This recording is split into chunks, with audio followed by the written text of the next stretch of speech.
প্রিয় শিক্ষার্থী, রসায়ন ভিডিও লেকচারে তোমাদেরকে স্বাগতম। আশা করি সবাই সুস্থ আছো, ভালো আছো, বাসায় আছো, নিরাপদে আছো। লেকচারে আমি তোমাদের সাথে আছি মোহাম্মদ আখতারুজ্জামান, প্রভাষক, রসায়ন বিভাগ, কারমিক্যাল কলেজ, রংপুর। আমার মোবাইল নাম্বার, ইমেল আইডি এবং ফেসবুক আইডি। তোমাদের যে কোনো প্রয়োজনে SMS বা MMS বা ইমেল করতে পারো। আর আজকের পাঠ পরিচিতি। আজকের বিষয় হচ্ছে রসায়ন দ্বিতীয় পত্র, অধ্যায় 1, পরিবেশ রসায়ন।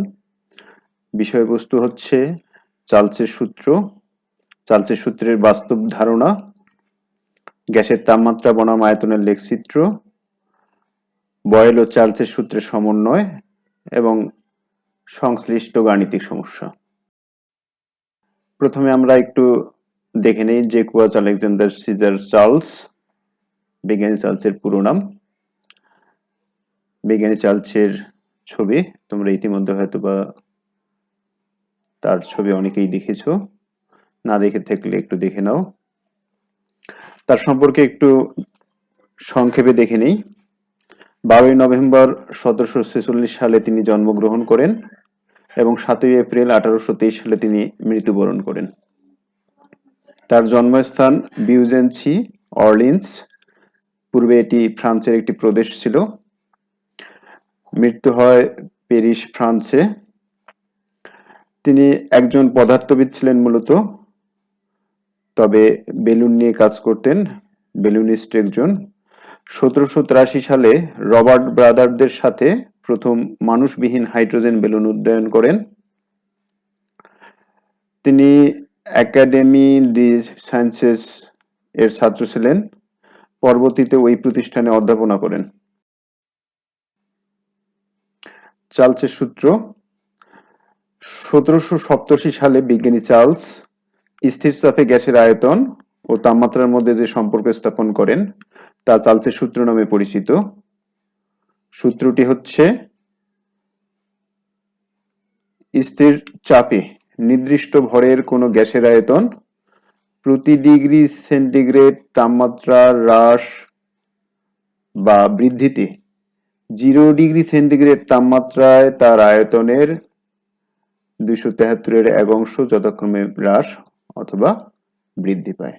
এক্ষেত্রে মনে রাখতে হবে চাপ স্থির থাকবে, গ্যাসের পরিমাণ নির্দিষ্ট, গ্যাসের আয়তন 0 ডিগ্রি সেন্টিগ্রেড তাপমাত্রায় যা থাকবে সেখান থেকে তাপমাত্রা যদি আমরা হ্রাস অথবা বৃদ্ধি করি তাহলে প্রতি ডিগ্রি সেন্টিগ্রেড অর্থাৎ 1 ডিগ্রি সেন্টিগ্রেড তাপমাত্রা বাড়ালে আয়তন 0 ডিগ্রি সেন্টিগ্রেড তাপমাত্রায় আয়তনের 273 এক অংশ বৃদ্ধি পাবে, আর যদি এখানে হ্রাস করি এখানে হ্রাস পাবে।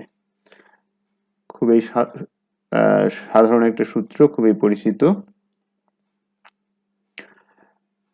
বিজ্ঞানী চার্লসের এই সূত্রটিকে পরবর্তীতে বিজ্ঞানী গেলুসেক 1802 সালে গাণিতিক ব্যাখ্যা প্রদান করেন।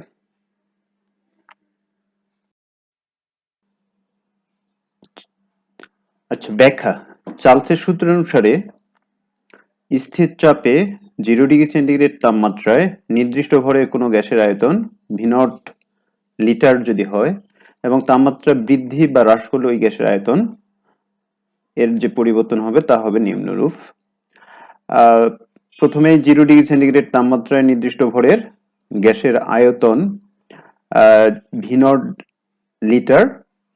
এখন যদি তাপমাত্রা 1 ডিগ্রি সেন্টিগ্রেড বৃদ্ধি করা যায় সেক্ষেত্রে 1 ডিগ্রি সেন্টিগ্রেড তাপমাত্রায় ওই গ্যাসের আয়তন হবে V0 এর সাথে V0 ডিভাইডেড বাই 273, অর্থাৎ V0 এর 273 বা V0 যেটা প্রাথমিক 0 ডিগ্রি সেন্টিগ্রেড তাপমাত্রায় আয়তন তার 273 এক অংশ, এই অংশটাই বৃদ্ধি পাবে, অর্থাৎ 0 ডিগ্রি সেন্টিগ্রেড তাপমাত্রার আয়তনের সাথে এই V0 ডিভাইডেড বাই 273 এটা যোগ হবে, তাহলেই হবে 1 ডিগ্রি সেন্টিগ্রেড তাপমাত্রায় এটাই গ্যাসের পরিবর্তিত আয়তন। এখানে V0 কমন নিলে থাকে হচ্ছে 273 প্লাস 1 ডিভাইডেড বাই 273 লিটার। আবার যদি আমরা তাপমাত্রা হ্রাস করি, তাহলে 0°C তাপমাত্রা থেকে হ্রাস করে যদি -1°C নিয়ে যাওয়া যায়, তাহলে ওই তাপমাত্রায় গ্যাসের আয়তন দাঁড়াবে V0 minus V0 divided by 273। এখানেও যদি আমরা V0 কমন নেই, তাহলে V0 273 minus 1 divided by 273 litre পাওয়া যাবে। এক্ষেত্রে একটা বিষয়, এই V0 ডিভাইডেড বাই 273 এটাকেই বলা হচ্ছে আয়তন প্রসারণ সহগ। অর্থাৎ 0°C তাপমাত্রা থেকে তাপমাত্রা 1°C বাড়ালে অথবা 1°C তাপমাত্রা কমালে আয়তনের যে বৃদ্ধি বা হ্রাস হয় তাকে আয়তন প্রসারণ সহগ বলে। আবার T°C তাপমাত্রায় ওই গ্যাসের আয়তন V0 plus T V0 divided by 273। এক্ষেত্রে একটা বিষয় যে এখানে যদি 1°C হয় তাহলে এখানে হবে 1, এখানে যদি 1°C হয় তাহলে এখানে হবে T এর জায়গায় 1, এখানে 2°C হলে এখানে T এর জায়গায় হবে 2, আর 3°C হলে এখানে T এর জায়গায় হবে 3। তাহলে এখানে V0 কমন নিলে দাঁড়ায় 273 প্লাস T ডিভাইডেড বাই 273। এই জায়গার T এর মান চেঞ্জ হতে পারে। আমরা যদি তাপমাত্রা হ্রাস করে -T°C তাপমাত্রা ওই গ্যাসের আয়তন নির্ণয় করি, তাহলে V0 minus T V0 divided by 273 equal V0 273 minus T divided by 273 litre. এক্ষেত্রে তাপমাত্রা বৃদ্ধি করলে 0°C তাপমাত্রার আয়তনের সাথে বৃদ্ধিকৃত আয়তনটা যোগ হবে, তাহলে আমরা পরিবর্তিত আয়তন পাবো। আর তাপমাত্রা হ্রাস করলে 0°C তাপমাত্রার আয়তন থেকে হ্রাসকৃত তাপমাত্রা মাইনাস করতে হবে, তাহলে আমরা -T°C তাপমাত্রা আয়তন পাবো। T এর জায়গায় যদি 273°C তাপমাত্রা আসে, তাহলে এখানে T এর জায়গায় 273 দাঁড়াবে, আর 273 এটা যদি ক্যান্সেল করি অথবা V0 কমন নিলে দাঁড়ায় 273 প্লাস 273 ডিভাইডেড বাই 273। এটা ক্যালকুলেশন করলে এটা কাটলেই থাকে V0 plus V0, that's mean 2V0 litre. আর বিপরীতভাবে যদি আমরা তাপমাত্রা হ্রাস করি -273°C তাপমাত্রায়, ওই গ্যাসের আয়তন দাঁড়াবে V0 minus 273 V0 divided by 273। এক্ষেত্রেও 273 ক্যান্সেল হয়ে যাবে, তাহলে থাকে V0 minus V0 equal V0 cancel হয়ে গেলে এটা আসলে 0 লিটার আসবে। এখানে V0 কমন নেওয়ার পর 273 মাইনাস 273 হচ্ছে ডিভাইডেড বাই 273। এটা ক্যান্সেল হওয়ার পর 0 থেকে 0 বাই সামথিং ইকুয়াল 0, তার মানে আয়তনটা দাঁড়াবে 0 লিটার। অর্থাৎ -273°C তাপমাত্রায় কোনো গ্যাসের আয়তন সর্বদা 0 হয়ে যাবে। এজন্য বাস্তবে আসলে এই তাপমাত্রায় কখনো পৌঁছানো সম্ভব না। এই তাপমাত্রায় পৌঁছানোর আগেই কোনো গ্যাস হয় তরল হয়ে যায়, না হয় কঠিন হয়ে যায়। এখানে V0 ডিভাইডেড বাই 273 এটা হচ্ছে কোনো গ্যাসের আয়তন প্রসারণ সহগ। অর্থাৎ প্রতি 1°C তাপমাত্রা বৃদ্ধি বা হ্রাসের জন্য আয়তনের যে পরিবর্তন হয় তাকে ওই গ্যাসের আয়তন প্রসারণ সহগ বলে। আর যেহেতু -273°C তাপমাত্রায় কোনো গ্যাসের আয়তন তাত্ত্বিকভাবে শূন্য হয়ে যায়, তাই এই তাপমাত্রাকে পরম শূন্য তাপমাত্রা বলে। আসলে প্রকৃতপক্ষে এই তাপমাত্রায় পৌঁছানোর পূর্বে গ্যাস হয় তরল হবে, না হয় কঠিন হবে। কাজেই কোনো গ্যাসের গ্যাসীয় অবস্থায় তাপমাত্রা কখনো -273°C এ নিয়ে যাওয়া সম্ভব না। বিজ্ঞানী কেলভিন এই -273°C তাপমাত্রাকে 0 কেলভিন ধরে তাপমাত্রার একটি নতুন স্কেল উদ্ভাবন করেন, যা কেলভিন স্কেল নামে পরিচিত। এক্ষেত্রে সেলসিয়াস স্কেল এবং কেলভিন স্কেলের মধ্যে যে সম্পর্কটা হচ্ছে এরকম যে T°C ইকুয়াল হচ্ছে 273 প্লাস T কেলভিন। এখানে 273 প্লাস T এটাকেই ধরা হচ্ছে কেলভিন স্কেলের তাপমাত্রা। এটাকে ক্যাপিটাল T দ্বারা আমরা প্রকাশ করি, ক্যাপিটাল T। তাহলে এই স্মল টি এর জায়গায় যদি 0 আসে তাহলে এখানে স্মল টি এর জায়গায় 0, অর্থাৎ 0 ডিগ্রি সেন্টিগ্রেড ইকুয়াল 273 কেলভিন। আর যদি টি এর জায়গায় মাইনাস 273 ডিগ্রি সেন্টিগ্রেড আসে তাহলে এখানে মাইনাস 273 ক্যান্সেল হয়ে যাওয়ার পর থাকে 0 কেলভিন। তার মানে minus 273 degree centigrade equal 0 kelvin. Kelvin scale অনুসারে চার্লসের সূত্রের প্রতিপাদন। ধরি প্রাথমিক তাপমাত্রাটা হচ্ছে T1 ডিগ্রি সেন্টিগ্রেড। এই তাপমাত্রায় কোনো গ্যাসের আয়তন V1, যে আয়তনটা পাবো আমরা এটাকে ধরতেছি V1। V1 হচ্ছে V0 plus T1 V0 divided by 273, অর্থাৎ 0 ডিগ্রি সেন্টিগ্রেড তাপমাত্রার সাথে 0 ডিগ্রি সেন্টিগ্রেড তাপমাত্রার আয়তনের সাথে তাপমাত্রা বৃদ্ধির কারণে যে আয়তন বৃদ্ধি পায় সেই আয়তনটা যোগ করলেই আমরা T1 ডিগ্রি সেন্টিগ্রেড তাপমাত্রার আয়তনটা পাবো V0 plus T1 V0 divided by 273। আচ্ছা, এখানে যদি আমরা V0 কমন নেই তাহলে দাঁড়াবে 273 প্লাস T1 ডিভাইডেড বাই 273। আর অনুরূপভাবে এখানে আমরা হচ্ছে V1 equal V0 T1 divided by capital T1, আর এটা হচ্ছিল স্মল T1। মনে রাখতে হবে সেন্টিগ্রেড স্কেলের তাপমাত্রাকে স্মল টি দ্বারা আর কেলভিন স্কেলের তাপমাত্রাকে ক্যাপিটাল টি দ্বারা প্রকাশ করা হয়। তাহলে V1 equal V0 273 plus T1, এটাকে আমরা কেলভিন স্কেলে পরিণত করলে এটা ধরে নিচ্ছি আমরা T1 কেলভিন। তাহলে V0 into T1 divided by 273 litre দাঁড়াবে। এটাকে 1 নং সমীকরণ ধরা হচ্ছে, যেখানে T1 ইকুয়াল 273 প্লাস T1, অর্থাৎ এই 273 প্লাস T1 এর জায়গায় আমরা এই সমীকরণে T1 বসাই দিয়েছি, তাহলে এই সমীকরণটা পাচ্ছি। অনুরূপভাবে T2 ডিগ্রি সেন্টিগ্রেড তাপমাত্রা ওই গ্যাসের আয়তন V2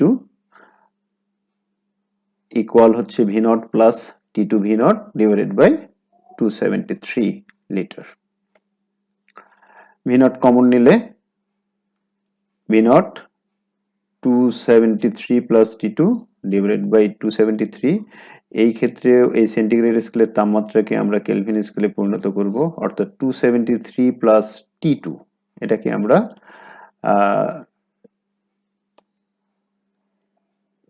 ক্যাপিটাল T2 ধরবো, অর্থাৎ কেলভিন স্কেলের তাপমাত্রা। এই T2 এর মানটা 273 প্লাস T2 এর মানটা এখানে বসায় দিলে আমরা V2 পাচ্ছি। V2 equal V0 T2 divided by 273। এই 1 নং সমীকরণ এবং 2 নং সমীকরণকে যদি আমরা ভাগ করি, 1 কে 2 দ্বারা ভাগ করি, তাহলে পাবো হচ্ছে এখানে V1 ডিভাইডেড বাই V2, এখানে V1 ডিভাইডেড বাই V2 আর ইকুয়ালের এই পাশে V0 ক্যান্সেল হয়ে যাবে, 273 ক্যান্সেল হয়ে যাবে, তাহলে উপরে থাকবে T1 আর নিচে থাকবে T2, অর্থাৎ 1 কে 2 দ্বারা ভাগ করলে আমরা পাই V1 divided by V2 equal T1 divided by T2।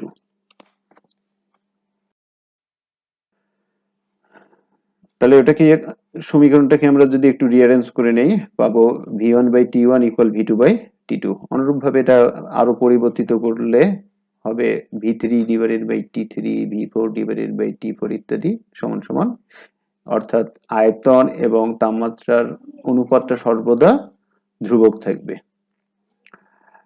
তাহলে স্থির চাপে কোনো নির্দিষ্ট ভর গ্যাসের আয়তন ও তার উপর প্রযুক্ত কেলভিন স্কেলের তাপমাত্রার অনুপাতটা সর্বদাই ধ্রুবক থাকে। তার মানে দাঁড়াচ্ছে V by T equal K. V সমান সমান হচ্ছে কেটি, আর এখানে কে হচ্ছে সমানুপাতিক ধ্রুবক। সমানুপাতিক চিহ্ন আমরা কে উঠাই দিলে পাবো হচ্ছে সমানুপাতিক চিহ্ন V সমানুপাতিক টি। অর্থাৎ স্থির চাপে কোনো নির্দিষ্ট ভর গ্যাসের আয়তন তার পরম তাপমাত্রার, কেলভিন স্কেলের তাপমাত্রাকে পরম তাপমাত্রা বলা হয়, পরম তাপমাত্রার সমানুপাতিক।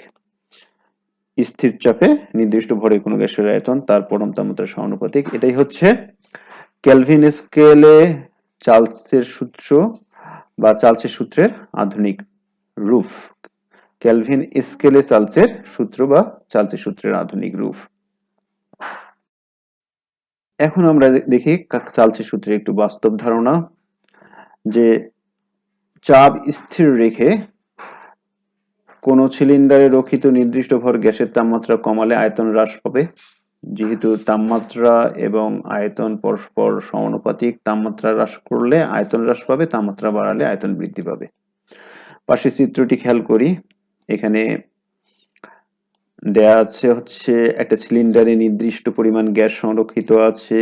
গ্যাসের আয়তন 4 লিটার, চাপ হচ্ছে 1 অ্যাটমসফিয়ার, টেম্পারেচার হচ্ছে 300 কেলভিন অর্থাৎ 27 ডিগ্রি সেন্টিগ্রেড। আর ভর এখানে নির্দিষ্ট পরিমাণ দেয়া আছে, ভরের কোনো পরিবর্তন করা হয় নাই, তাহলে চাপেরও কোনো পরিবর্তন হবে না। আর তাপমাত্রা হ্রাস করা হয়েছে, তাপমাত্রা হ্রাস করার ফলে টেম্পারেচার হ্রাস পেয়ে হয়ে গেছে 225 কেলভিন। টেম্পারেচার হ্রাস পাওয়ার কারণে এখানে আয়তন হ্রাস পাবে, আয়তন হ্রাস পেয়ে হয়েছে 3 লিটার। তাহলে এখানে 4 লিটার, এখানে 3 লিটার। দেখা যাচ্ছে যে এখানে আয়তন এখানকার তুলনায় এখানে কমে গেছে, এখানে ঘনত্ব কম ছিল, কিন্তু পরবর্তীতে ঘনত্ব বেশি হয়ে গেছে, আয়তন যেহেতু হ্রাস পাচ্ছে।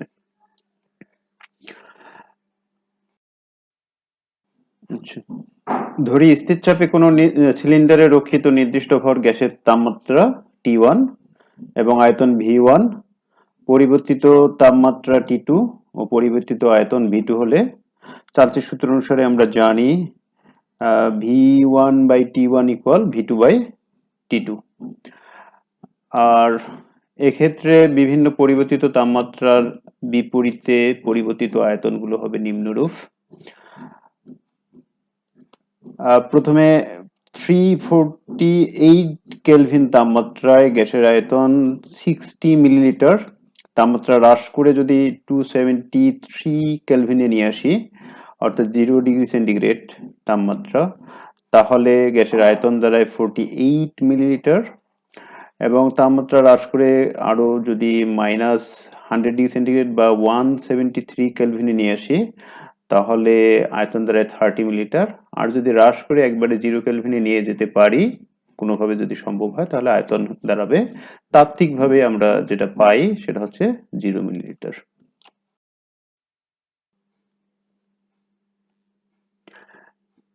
আমরা গ্যাসের তাপমাত্রা বনাম আয়তনের যে মানগুলো পাই সেগুলোকে সেগুলো দিয়ে যদি লেখচিত্র অঙ্কন করি, তাহলে লেখচিত্র অঙ্কনের ক্ষেত্রে আমরা গ্যাসের আয়তনকে y অক্ষ বরাবর এবং তাপমাত্রাকে x অক্ষ বরাবর বসাবো। তাহলে লেখচিত্র অঙ্কন করলে যে সরলরেখা পাওয়া যাবে সেই সরলরেখাগুলোকে আমরা সমচাপীয় বা আইসোবার রেখা বলবো।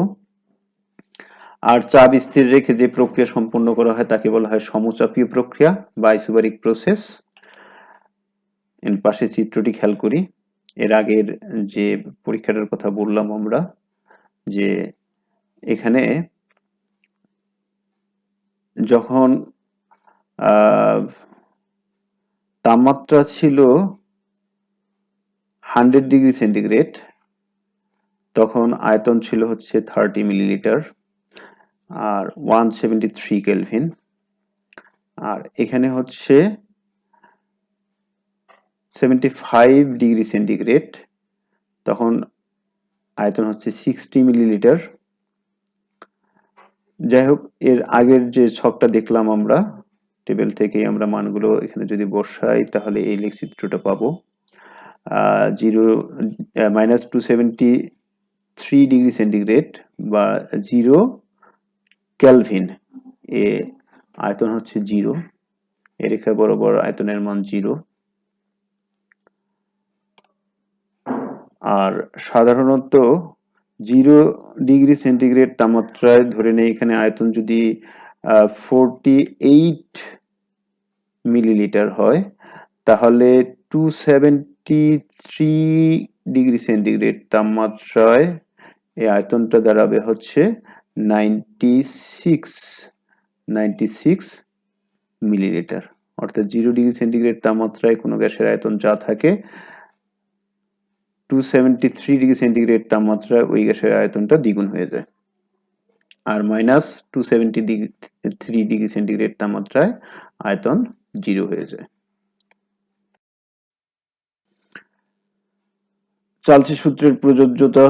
চার্লসের সূত্র মূলত হচ্ছে সকল গ্যাসে উচ্চ তাপমাত্রায় ও অতি নিম্ন চাপে চার্লসের সূত্র মেনে চলে, কিন্তু সাধারণ তাপমাত্রায় বাস্তব গ্যাসসমূহ চার্লসের সূত্র মেনে চলে না। বাস্তব গ্যাসসমূহ বলতে যে গ্যাসগুলো বাস্তবে পাওয়া যায়, যেমন nitrogen, oxygen, chlorine, fluorine, bromine, এগুলো যদি গ্যাসীয় অবস্থায় থাকে, অ্যামোনিয়া, হাইড্রোজেন ক্লোরাইড গ্যাস ইত্যাদি। সাধারণত আদর্শ গ্যাসগুলোই একমাত্র সকল অবস্থায় মোটামুটি হচ্ছে বয়েল, চার্লস, অ্যাভোগাড্রোর সূত্র মেনে চলে।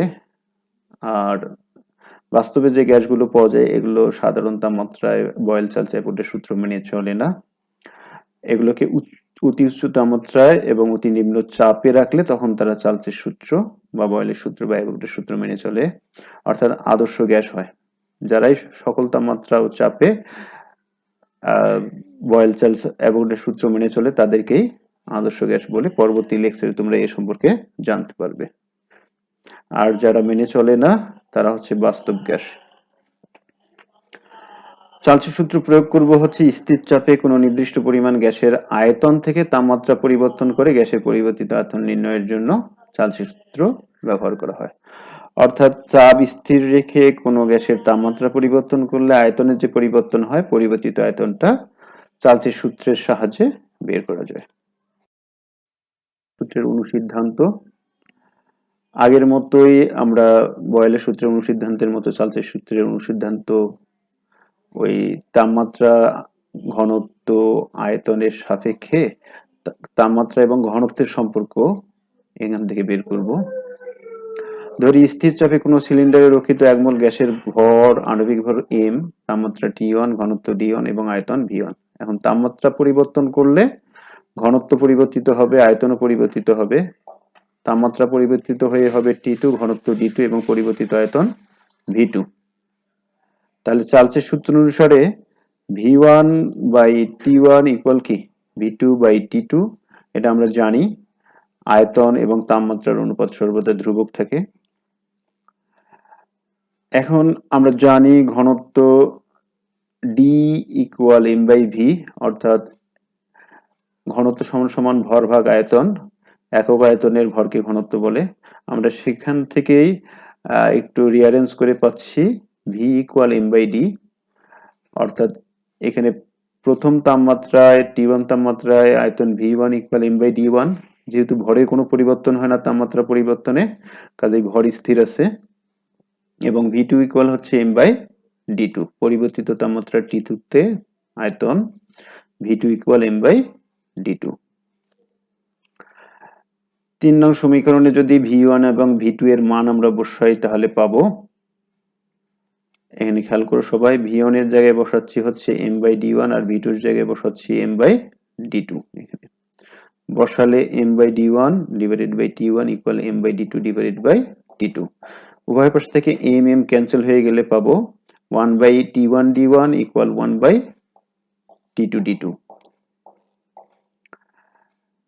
সেটাকেই আমরা একটু রিঅ্যারেঞ্জ করে নিলে পাবো T1 D1 equal T2 D2। এটাকে আরেকটু রিঅ্যারেঞ্জ করে নিলে পাবো, যেহেতু T1 D1 equal T2 D2 equal T3 D3 equal T4 D4 equal হবে কি ধ্রুবক, অর্থাৎ চাপ স্থির রেখে কোনো গ্যাসের ঘনত্ব এবং তাপমাত্রার যে গুণফল পাবো সেটা সর্বাবস্থায় ধ্রুবক থাকবে। ধ্রুবক উঠায় দিলে পাবো D সমানুপাতিক 1 বাই T, অর্থাৎ স্থির চাপে কোনো গ্যাসের ঘনত্ব তার পরম তাপমাত্রার ব্যস্তানুপাতে পরিবর্তিত হবে। এখন দেখি একটু গাণিতিক সমস্যা। চার্লসের সূত্রের গাণিতিক সমস্যা। সমস্যা 1, যে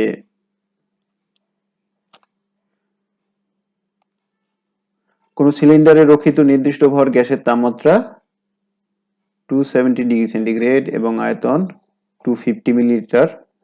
স্থির চাপে পরিবর্তিত তাপমাত্রা 37 ডিগ্রি সেন্টিগ্রেড হলে ওই গ্যাসের পরিবর্তিত আয়তন কত? তাহলে এখানে দেয়া আছে, যেহেতু চাপ স্থির আছে তাহলে তাপমাত্রা এবং আয়তনের সম্পর্কটা হচ্ছে চার্লসের সূত্র অনুসারে হবে। তাহলে পরিবর্তিত তাপমাত্রা হচ্ছে 37 ডিগ্রি সেন্টিগ্রেড, পরিবর্তিত আয়তন বের করতে হবে। এখানে আমরা প্রথমে যদি দেখি যে প্রাথমিক তাপমাত্রা T1 হচ্ছে 27 ডিগ্রি সেন্টিগ্রেড, এটাকে সবসময় আমরা কেলভিন স্কেলে ব্যবহার করব। সেন্টিগ্রেড স্কেলে যেটা থাকবে সেটাকে অবশ্যই কেলভিন স্কেলে নিয়ে যেতে হবে। এক্ষেত্রে আমরা জানি সেন্টিগ্রেড স্কেলের তাপমাত্রার সাথে 273 যোগ করলে কেলভিন স্কেলের তাপমাত্রা পাওয়া যায়। আর এখানে একটি বিষয় বলে রাখতে চাই, কেলভিন স্কেলের তাপমাত্রা থেকে 273 বিয়োগ করলে সেন্টিগ্রেড স্কেলের তাপমাত্রা পাওয়া যায়। তো যাই হোক, আমরা 273 এর সাথে যোগ করে পেয়ে গেছি 300 কেলভিন। প্রাথমিক আয়তন V1 ইকুয়াল 250, এখানে দেখতে পাচ্ছ। আর পরিবর্তিত তাপমাত্রা হচ্ছে T2 equal 37 degree centigrade, 310 kelvin. পরিবর্তিত আয়তন V2 ইকুয়াল হোয়াট, এটা বের করতে হবে। খুবই ইজি একটা ম্যাথ। আমরা জানি চার্লসের সূত্র অনুসারে V1 T1 equal V2 by T2। এখানে V2 বের করতে হবে, সমীকরণটাকে একটু রিঅ্যারেঞ্জ করে নেই। তার মানে পাবো V2 equal V1 T2 divided by T1। এই মানগুলো যদি আমরা এখানে বসাই দিই তাহলে 250 ইন্টু 310 ডিভাইডেড বাই 300, এখানে মানগুলো T1 দেয়া আছে, V1 দেয়া আছে, T2 দেয়া আছে, এগুলো এখানে পুট করা হয়েছে। তাহলে V2 ইকুয়াল পাবো 258.33 মিলিলিটার, অর্থাৎ পরিবর্তিত তাপমাত্রায় গ্যাসের পরিবর্তিত আয়তন হচ্ছে 258.33 মিলিলিটার। গাণিতিক সমস্যা 2, যে কোন সিলিন্ডারে একটি মার্বেল সহ রক্ষিত নির্দিষ্ট ভর গ্যাসের তাপমাত্রা 35 ডিগ্রি সেন্টিগ্রেড এবং আয়তন হচ্ছে 150 সেন্টিমিটার কিউব। স্থির চাপে পরিবর্তিত তাপমাত্রা 25 ডিগ্রি সেন্টিগ্রেড হলে পরিবর্তিত আয়তন 146.1 সেন্টিমিটার কিউব হয়। মার্বেলটির আয়তন কত, এটা বের করতে হবে। এখানে একটা বিষয়, মার্বেল হচ্ছে কঠিন পদার্থ, কঠিন পদার্থের উপর তাপমাত্রার এখানে যেহেতু খুব একটা পরিবর্তন হয় নাই, মাত্র 10 ডিগ্রি সেন্টিগ্রেড তাপমাত্রা পরিবর্তিত হয়েছে, কাজেই ওই মার্বেলটির আয়তনের তেমন কোনো পরিবর্তন হবে না। আবার আমরা জানি এই গ্যাসের সূত্রসমূহ, অর্থাৎ বয়েলের সূত্র, চার্লসের সূত্র, অ্যাভোগাড্রোর সূত্র, ডাল্টনের আংশিক চাপ সূত্র, গ্রাহামের ব্যাপন সূত্র, এগুলো শুধুমাত্র গ্যাসের ক্ষেত্রে প্রযোজ্য, তরল বা কঠিন পদার্থের ক্ষেত্রে প্রযোজ্য নয়। তো কাজেই এখানে মার্বেলটির আয়তন কে যদি আমরা মার্বেল সহ গ্যাসের আয়তন থেকে বিয়োগ করি তাহলে শুধু গ্যাসের আয়তন পাবো, আর ওই গ্যাসের আয়তনের ক্ষেত্রেই আমরা শুধু চার্লসের সূত্র প্রয়োগ করতে পারবো। এখানে যদি আমরা ধরে নেই যে মার্বেলটির আয়তন হচ্ছে x সেন্টিমিটার কিউব, প্রথমেই ধরে নিলাম এটা। এখানে প্রাথমিক তাপমাত্রা T1 equal 35 degree centigrade equal হচ্ছে 308 কেলভিন, অর্থাৎ 35 এর সাথে হচ্ছে 273 যোগ করলে আমরা পাবো 308 কেলভিন। গ্যাসের প্রাথমিক আয়তন, আমরা এর আগেই বলছিলাম যে মার্বেল এবং গ্যাসের আয়তন থেকে মার্বেলের আয়তন যদি বিয়োগ করি তাহলে শুধু গ্যাসের আয়তন পাবো। আর পরিবর্তিত তাপমাত্রা হচ্ছে 25 ডিগ্রি সেন্টিগ্রেড টেম্পারেচার, তার মানে হচ্ছে 298 কেলভিন। গ্যাসের পরিবর্তিত আয়তন V2 ইকুয়াল হচ্ছে 146.1 মাইনাস x, অর্থাৎ গ্যাস এবং মার্বেলের আয়তন থেকে মার্বেলের আয়তন বিয়োগ করলে আমরা গ্যাসের আয়তন পাই। তাহলে আমরা চার্লসের সূত্র থেকে জানি যে V1 by T1 equal V2 by T2। এখানে চারটা টার্মেরই মান দেয়া আছে, মানগুলো এখানে যদি বসায় দেই তাহলে সেখান থেকে ক্যালকুলেশন করে আমরা এক্স এর মান নির্ণয় করতে পারবো। মানগুলো বসায় দেওয়ার পরে ক্যালকুলেশন করে এক্স এর মান পাওয়া যায় 30 সেন্টিমিটার কিউব, অর্থাৎ ওই মার্বেলের আয়তনটা হচ্ছে 30 সেন্টিমিটার কিউব। এই ক্যালকুলেশন গুলোতে তোমরা দুইভাবে ক্যালকুলেশন করতে পারো, একটা বর্গগুণ করতে পারো অথবা 308,298 দ্বারা ভাগ করে যে মানটা পাওয়া যায় সেটা দ্বারা এটাকে গুণ করলেই হয়ে যাবে। যাই হোক, ক্যালকুলেশনটা ইজি আছে, তোমরা করতে পারবে। এখন আমরা বয়েল ও চার্লসের সূত্রের সমন্বয় সূত্র দেখে নিই একটু। বয়েলের সূত্র অনুসারে আমরা জানি স্থির তাপমাত্রায় নির্দিষ্ট ভরের কোনো গ্যাসের আয়তন তার উপর প্রযুক্ত চাপের ব্যস্তানুপাতিক, অর্থাৎ ভি সমানুপাতিক 1/p। এখানে মনে রাখতে হবে যে তাপমাত্রা এবং গ্যাসের পরিমাণ স্থির আছে, তাহলে আয়তন এবং চাপের সম্পর্ক খুব গুরুত্বপূর্ণ একটা বিষয় যে এখানে চাপটা হচ্ছে স্বাধীন রাশি আর আয়তন হচ্ছে অধীন রাশি, অর্থাৎ স্বাধীন রাশিটাকে সবসময় আমরা ডান সাইডে রাখবো আর অধীন রাশিটাকে বাম সাইডে রাখবো।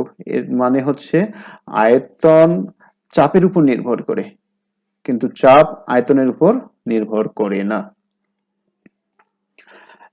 আবার স্থির চাপে নির্দিষ্ট ভর কোনো গ্যাসের আয়তন তার পরম তাপমাত্রার সমানুপাতিক, এটা হচ্ছে চার্লসের সূত্র। চার্লসের সূত্র থেকে আমরা একটু আগে এটা জেনেছি। কাজেই চার্লসের সূত্রের আধুনিক রূপ অর্থাৎ কেলভিন স্কেলের চার্লসের সূত্র হচ্ছে ভি সমানুপাতিক টি, যেখানে এন স্থির এবং পি স্থির, অর্থাৎ আয়তন তাপমাত্রার সাথে সমানুপাতে পরিবর্তিত হয়। 1 নং সমীকরণে সমন্বয় করে পাবো ভি সমানুপাতিক টি বাই পি, যেখানে শুধু এন স্থির, এখানে পি পরিবর্তিত হচ্ছে, টি পরিবর্তিত হচ্ছে এবং টি পি এর সাপেক্ষে ভি পরিবর্তিত হচ্ছে। সমানুপাতিক চিহ্ন উঠায় দিলে সমানুপাতিক ধ্রুবক কে আসছে, আর এটাকে একটু রিঅ্যারেঞ্জ করে নিলে আমরা পাবো PV divided by T equal K, অর্থাৎ কোন গ্যাসের চাপ আয়তনের গুণফলের মানকে তার তাপমাত্রা দ্বারা ভাগ করলে যে মান পাবো, এটা কোনো নির্দিষ্ট ভর গ্যাসের জন্য সর্বদাই কি ধ্রুবক হবে, অর্থাৎ কোনো নির্দিষ্ট ভর গ্যাসের চাপ আয়তনের গুণফল ও পরম তাপমাত্রার অনুপাত সর্বদা কি ধ্রুবক।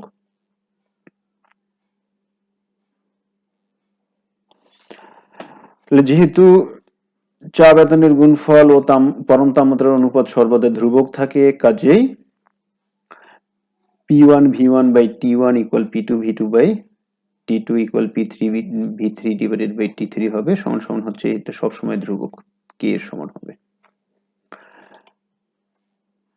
এখানে আমরা ঘনত্বের সাথে আয়তনের যে সম্পর্ক সেখান থেকে এর আগে আমরা দেখছিলাম, সেখান থেকে V1 equal m by d1, V2 equal m by d2, এই 1 নং সমীকরণে এখানে যদি আমরা পুট করি বসাই তাহলে যেটা পাবো যে P1 divided by d1 t1 equal P2 d2 t2। এখানে V1 V2 এর মান বসাই দেওয়ার পর উভয় পাশ থেকে mm ক্যান্সেল হয়ে যাবে, তারপর d1 আর d2 দুটাই নিচে চলে আসবে, তার মানে উপরে থাকবে শুধু P1, নিচে থাকবে t1 আর d1, এখানে থাকবে P2, নিচে থাকবে d2 এবং t2। সূত্রের অনুসিদ্ধান্ত আগের মতোই আমরা বয়েলের সূত্রের অনুসিদ্ধান্তের মতো চার্লসের সূত্রের অনুসিদ্ধান্ত ওই তাপমাত্রা ঘনত্ব আয়তনের সাপেক্ষে তাপমাত্রা এবং ঘনত্বের সম্পর্ক এখান থেকে বের করব। ধরি স্থির চাপে কোনো সিলিন্ডারে রক্ষিত 1 মোল গ্যাসের ভর আণবিক ভর m, তাপমাত্রা T1, ঘনত্ব D1 এবং আয়তন V1। এখন তাপমাত্রা পরিবর্তন করলে ঘনত্ব পরিবর্তিত হবে, আয়তনও পরিবর্তিত হবে। তাপমাত্রা পরিবর্তিত হয়ে হবে T2, ঘনত্ব D2 এবং পরিবর্তিত আয়তন V2। তাহলে চার্লসের সূত্র অনুসারে V1 by T1 equal কি V2/T2, এটা আমরা জানি। আয়তন এবং তাপমাত্রার অনুপাত সর্বদা ধ্রুবক থাকে। এখন আমরা জানি ঘনত্ব D = m/v, অর্থাৎ ঘনত্ব সমান সমান ভর ভাগ আয়তন। একক আয়তনের ভরকে ঘনত্ব বলে। আমরা সেখান থেকেই একটু রিঅ্যারেঞ্জ করে পাচ্ছি V = m/d, অর্থাৎ এখানে প্রথম তাপমাত্রায় T1 তাপমাত্রায় আয়তন V1 = m/d1, যেহেতু ভরের কোনো পরিবর্তন হয় না তাপমাত্রা পরিবর্তনে, কাজেই ভর স্থির আছে। এবং V2 হচ্ছে m/d2, পরিবর্তিত তাপমাত্রা T2 তে আয়তন V2 = m/d2। 3 নং সমীকরণে যদি V1 এবং V2 এর মান আমরা বসাই তাহলে পাবো, এখানে খেয়াল করো সবাই, V1 এর জায়গায় বসাচ্ছি হচ্ছে m/d1 আর V2 এর জায়গায় বসাচ্ছি m/d2। এখানে বসালে m/d1 / T1 = m/d2 / T2। উভয় পাশ থেকে m ক্যান্সেল হয়ে গেলে পাবো 1/T1d1 = 1/T2d2। সেটাকেই আমরা একটু রিঅ্যারেঞ্জ করে নিলে পাবো T1d1 = T2d2। এটাকে আরেকটু রিঅ্যারেঞ্জ করে নিলে পাবো, যেহেতু T1d1 = T2d2 = T3d3 = T4d4 equal হবে কি ধ্রুবক, অর্থাৎ চাপ স্থির রেখে কোনো গ্যাসের ঘনত্ব এবং তাপমাত্রার যে গুণফল পাবো সেটা সর্বাবস্থায় ধ্রুবক থাকবে। ধ্রুবক উঠায় দিলে পাবো D = 1/T, অর্থাৎ স্থির চাপে কোনো গ্যাসের ঘনত্ব তার পরম তাপমাত্রার ব্যস্তানুপাতে পরিবর্তিত হবে।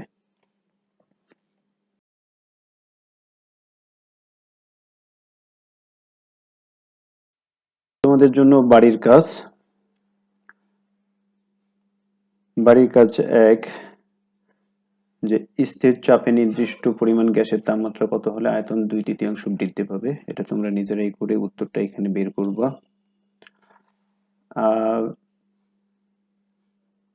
27 ডিগ্রি সেন্টিগ্রেড তাপমাত্রায় 1 অ্যাটমসফিয়ার চাপে একটি গ্যাসের ঘনত্ব 1.3 গ্রাম পার সেন্টিমিটার কিউব হলে 60 ডিগ্রি সেন্টিগ্রেড তাপমাত্রায় একই চাপে গ্যাসটির ঘনত্ব কত হবে? এটা হচ্ছে চার্লসের সূত্রের যে অনুসিদ্ধান্ত দেয়া আছে সেখান থেকে তোমরা পাবা T1d1 = T2d2। এই সমীকরণটা ব্যবহার করে তোমরা ক্যালকুলেশন করবা। চার্লসের সূত্র, পরম শূন্য তাপমাত্রা, সমচাপীয় রেখা ইত্যাদি কি তোমরা বর্ণনা করতে পারবা এবং বিশ্লেষণ করতে পারবা। এই হচ্ছে বাড়ির কাজ, অবশ্যই তোমরা প্র্যাকটিস করবা। লিখে আমাকে MMS বা ইমেল করতে পারো, আমি দেখিয়ে দিতে পারি। ঠিক আছে,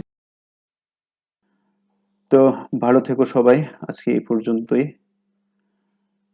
আর পরবর্তীতে আবার কথা হবে অন্য কোনো ভিডিও লেকচারে। সেই পর্যন্ত বাসায় থেকো সবাই, নিরাপদ থাকো। সবাইকে ধন্যবাদ।